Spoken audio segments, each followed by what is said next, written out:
It's always reassuring to have a former national championship winning coach tell me that he thinks Miami's on the right track.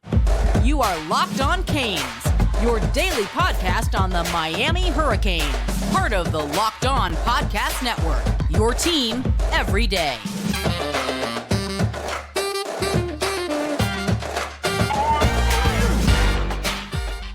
I am Alex Donno, your host. I'm a University of Miami alumnus, longtime South Florida sports radio vet, and contributor to allhurricanes.com. And thank you so much for making Locked On Canes your first listen today. We are available free wherever you get your podcasts and available free on YouTube. So I'm walking into practice this morning at the U, and I see Coach O, Ed Orgeron. He's walking around the facility, and I introduced myself to him. I was like, "Oh, yeah, Alex, how are you? It's nice to meet you."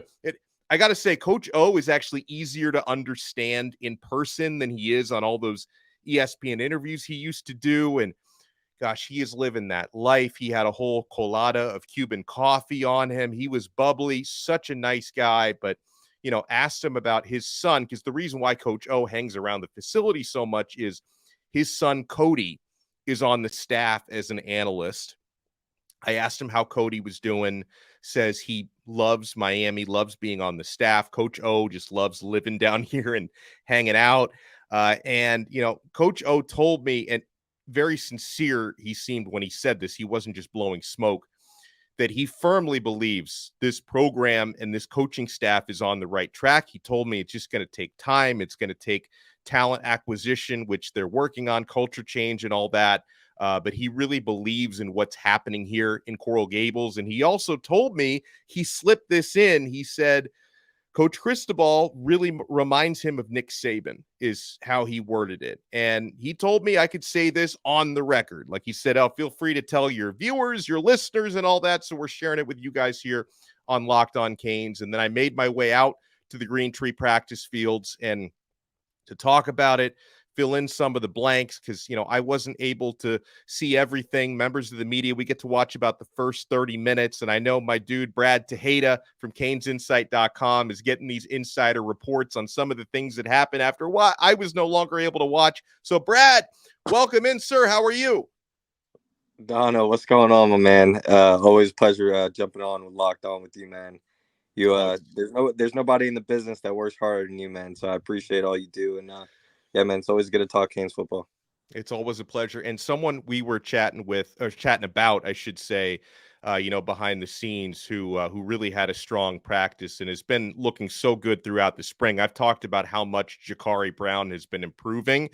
No, I don't think he's going to be the starting quarterback this year. People ask me that all the time. It's still Tyler Van Dyke's job this year, but I do feel a lot better about Jacurri as a strong backup quarterback this season and potentially as the starter in 2024. And so, what have you been seeing and hearing about Jacurri Brown this spring, Brad? Yeah, man, first and foremost, before we talk about Jacurri, I heard you just a minute ago talking about good old Coach O. And just to add on to that, man, someone that was around him as well earlier today at practice kind of mentioned to me and a few others that Coach O, he was straight up with not only you, but a few others around him today at practice. And he pretty much said this, man, the biggest difference he has seen between last season and this season, to this point in spring, is just the overall flow of the football team, whether that's the coaching staff being on the same page or the players kind of buying in to what these coaches are saying. It's not as chaotic as what he saw last year. When the overall flow is something is going right, man, it's kind of like a machine. It won't stop running, and that's where you want to be. I love that. But when it comes to Jacurri Brown, man, I tell you what, from everything I heard today at practice, Alex, this was probably one of his best days he's had in a Miami Hurricane uniform when it comes on Green Tree. The young man was throwing it left and right down the field, stretching on big plays, whether that's with his arm or with his legs. I mean, a lot of people that have, been watching him, not only throw the football, but run the football. This is a guy that is potentially the fastest player on our football team. And, he made a lot of good throws today, a lot of big plays, a lot of touchdowns. And he also, celebrated with a couple guys and was beating the defensive team down the sideline just to celebrate. So you love the camaraderie. of what Jacurri Brown's bringing to the table. And at the end of the day, it's great competition for Tyler Van Dyke and also Emory Williams. You got to have that next man up mentality, whether that's Jacurri or somebody else. But all good news and positivity for Jacurri Brown today. And on Jacurri, like, what do you think it is that's kind of the difference between him being like consistently elite versus working his way up to that? Because, the way that it was explained to me a couple weeks ago by Tyler Van Dyke is that, and TVD, by the way, he speaks very positively about Jacurri and about Emory Williams. And he just said for Jacurri, he's got to be consistent with his footwork because he's got such a strong arm. But if the footwork is not on point and you're throwing off balance, then the throws are not going to be accurate. And Tyler basically said, like, if he's consistent with his footwork, that's the key to unlocking everything. And that sometimes, he sees Jacurri going back to some of his old habits, but as long as he's consistent with it, I think the sky's the limit for him. Yeah, man. And as far as Jacurri, I think the overall bigger picture with Jacurri is going to have to be, being as accurate as possible, making the right decision making. One thing about Jacurri Brown, what he brings to the table that the other quarterbacks don't is his pure athleticism. There's things you just cannot teach that Jacurri Brown has. And fortunately for Jacurri Brown and for us Miami Hurricane fans, the great thing with Tyler Van Dyke is, he can stretch the football field in the air. With Emory Williams, you have a guy that is very young, so he has a lot more growing to do, but he's very accurate. Might be the most accurate quarterback on this football team already. Those are two things that, were question marks for Jacurri Brown. And going into the season, those are the two biggest things that I think he has worked on, are those two. So him being a lot more comfortable, a lot more accurate, and obviously being on the same page with his receivers when it comes to timing, those are things that's just going to come with being a quarterback at the college level. And I think he's got all the talent and intangibles to be that guy when his number's called. When we come back, I want to talk about the defense because we did get some insight on the defensive line from both defensive line coaches today. Joe Salavea spoke to the media, and Jason Taylor addressed the Miami media for the first time as officially a Miami Hurricanes assistant coach. Jason Taylor, of course, a defensive line coach at the U, spoke to the media today. We'll talk about that and more when we come back here on Locked On Canes. Guys, I hope you're taking advantage of FanDuel because the NBA playoffs are almost here. Now is the perfect time to download FanDuel. That's America's #1 sports book because new customers get a no-sweat first bet up to $1,000. That's bonus bets back if your first bet doesn't win, so you have nothing to lose on that first bet. Just download the FanDuel Sportsbook app. It's safe, secure, super easy to use. Then you can bet on everything from the money line to point scorers to threes drained. So much fun. I've been betting on my Miami Heat all season. Plus, FanDuel even lets you combine your bets for a chance at a bigger payout with a same-game parlay. So don't miss the chance to get your no-sweat first bet up to $1,000 in bonus bets when you go to FanDuel.com/lockedon. That's FanDuel.com/lockedon to learn more. Make every moment more with FanDuel, an official sports betting partner of the NBA. Thank you so much for making Locked On Canes your first listen today. We're part of the awesome Locked On Podcast Network, your team every day. Alex Donno alongside Brad Tejeda from CanesInsight.com. Brad, I want to talk about Ruben Bain. Jason Taylor talked about Ruben Bain, early enrollee freshman defensive lineman today. And, I asked him about all the early enrollees. He's very high on Jaden Wayne, being very polished, coming from, a great high school program. He spent last season at IMG Academy. Collins Achiampong, I think that's someone Jason Taylor can do a lot of positive work with. Now, he mentioned Collins, working his way off an injury that ended his high school season last year, so he's probably not all the way there yet physically. But Bain is, and Jason said he is as advertised on Ruben Bain. He was asked by Susan Miller-Degna of the Miami Herald if we could ever see Ruben lined up inside, and JT just said, we want to have our 4 best defensive linemen on the field, which implies that or anything is possible. So, Brad, what's been your take on Bain, who I think has, Jason said he's good as advertised. I think, if anything, Bain has probably been better than advertised so far. Yeah, I mean, let's not get it twisted, man. Ruben Bain, the last name kind of says it all, and the middle name is in Hurricane. This was kind of destined to happen, man. This kind of reminds me of a Bronny James type situation, man. The young man was born into doing this, following the footsteps of his father or family members. I think at the end of the day, Ruben Bain was meant to be a Miami Hurricane, and he was meant to do what he's supposed to do at the college level. And I can't wait to see what he does for the Hurricanes, and hopefully on Sundays as well. But he's been great. He's been doing everything he is asked as a true freshman, coming in here and making an impact. Only been in a college weight room for a few months, and staying after practice and getting more work in. That's what you need. And he's going up against some of the best offensive linemen in the country. Javion Cohen is a perfect example of that, who's already been applauding him for his efforts. And not just Ruben Bain. I think Jaden Wayne, a young Najee Kelly, who I think is going to come into his own this year and really blossom and being that second-year guy.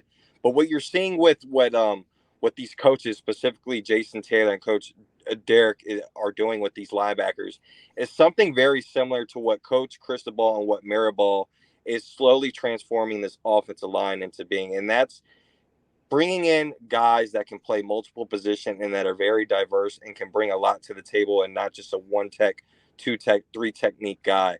And what you're seeing with these defensive linemen that you're talking about, like a Ruben Bain, like a Jaden Wayne, like a Najee Kelly, and even a Bobby Washington, these are all young men that are going to be able to line up all across the line, whether that's Ruben Bain playing on the outside or playing on the inside, or a Najee Kelly doing the same thing. And with what Coach Guidry is trying to do with this defense, he's going to be very multiple depending on what offense we are going against. He's going to scheme up and put the right guys in place, similar to what Jason Taylor said in an interview today.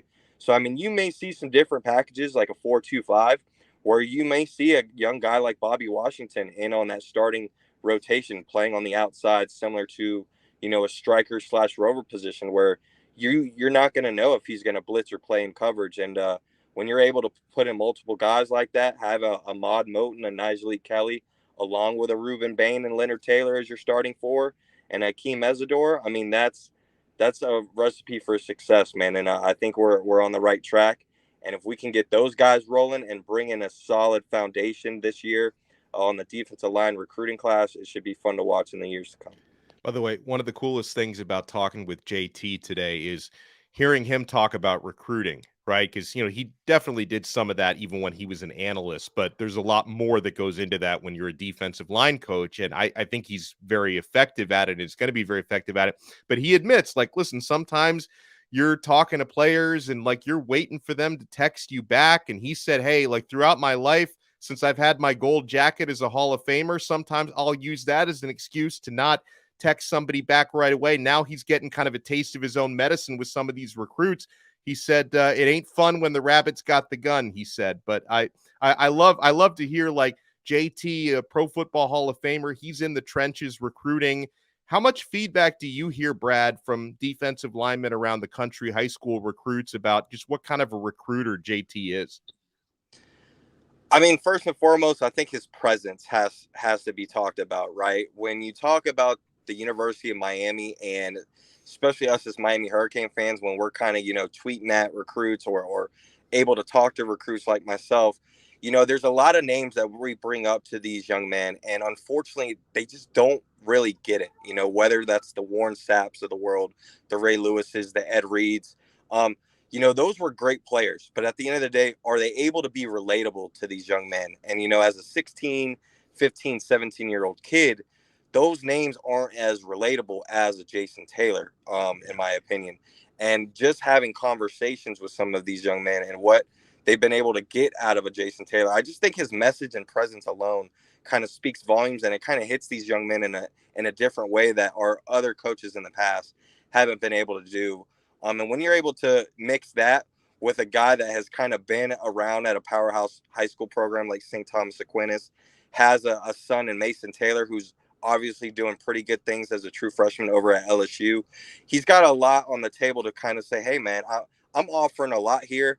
I could be, a few miles down the road at the Miami Dolphins facility coaching at the highest level, but I decided to stay here at the University of Miami, and there's a reason why I'm doing it. And I think, him buying into that, along with having a head guy, Mario Cristobal, who knows a thing or two about recruiting, it's a good mixture to have. And I think I don't unfortunately think you'll see Jason Taylor here for that many years, But I think as long as he's coaching at the University of Miami, you got to use all the abilities and intangibles that he brings to the table. And I think we're doing that. And he's definitely willing to put in the work. The first question he was asked today is like, why do you want to put in these 16-hour days? And his response was like, hey, are you trying to talk me out of it? Like, I'm here, I'm doing it, I love it. He's got no ego in that regard. Sticking with the defense, are you concerned at all about the cornerback rotation this year? Because, Miami did lose a lot of experience last year. Tyreek Stevenson, who's headed to the NFL. I know people have their opinions about DJ Ivey, but he was very experienced, and he's moving on, of course.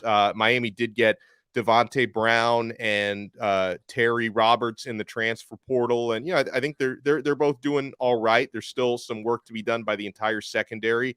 Are you worried about cornerback, or do you think that can be a position of strength this year? Well, I'll tell you what, Alex, you've been at practice a lot. And from everything I heard, if our guy Jacurri Couch can start catching these footballs, we wouldn't be having this question about corners, man, because it seems like Jacurri Couch all spring has been at the right place at the right time, pretty much every passing play. But unfortunately, he's not able to bring the ball in with two hands. But, it's still a pass breakup, and that's still a recipe for success for a defense. But at the end of the day, you bring in those two transfer portal guys. Hearing from a guy like Lance Guidry, they are very evident that they are wanting to go in the portal for another DB and another defensive tackle. So I think there's obviously room for improvement and competition in that DB room. And, there's a lot of next man up mentality when it comes to the secondary right now on that football team. You have a lot of guys that are either still banged up or haven't really been proven besides Cam Kinchens. I think this is going to be a big year for someone like Daryl Porter Jr., who has added some great size to his frame over the last year. I think him coming from West Virginia, being comfortable with a Coach Adai, and finally settling in here at the University of Miami, I expect big things from him, and obviously Terry Roberts as well.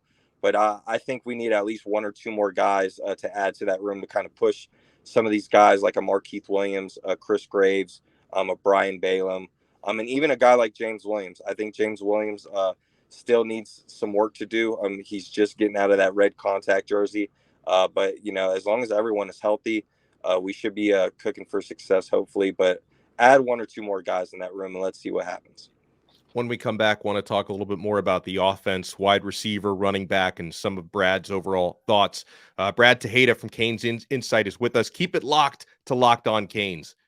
Thank you so much for making Locked On Canes your first listen today. Make sure for your second listen, Locked On College Basketball. They're still wrapping up an awesome season. And heck, it was an awesome season for our Canes. I'm disappointed they didn't go all the way, but Final Four, first time in program history. They finished the year ranked third, which is the best finishing position Miami has ever had in the history of the basketball program, finishing the year number 3. So congratulations to Canes Hoops. And they talk about this stuff on Locked On College Basketball. Like our show, it's available free on YouTube and wherever you get your podcasts.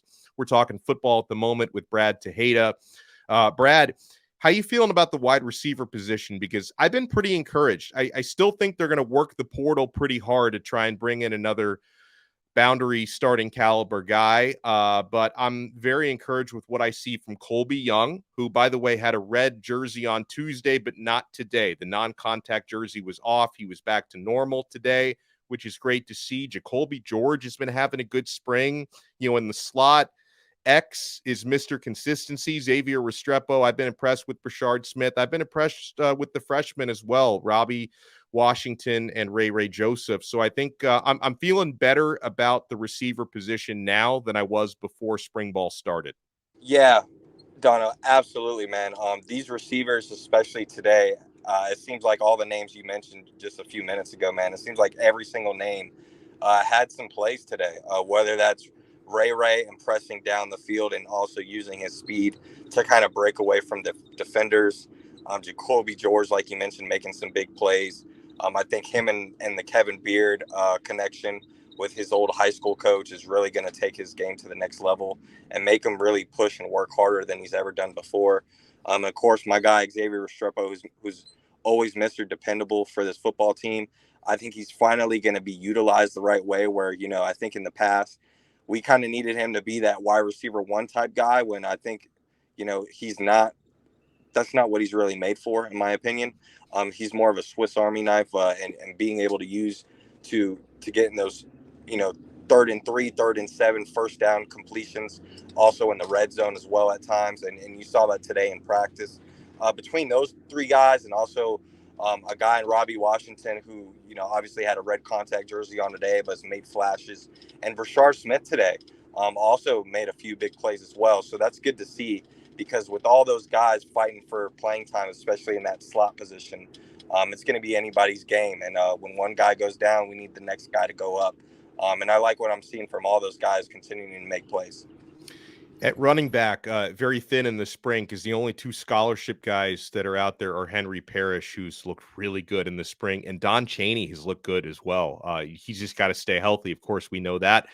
So outside of that, you've been getting some walk-on guys getting a lot of burn in the spring. I like all these guys, right? And I hope it doesn't happen this year. Last year, you had to use some of the walk-on guys. Hopefully this year they don't.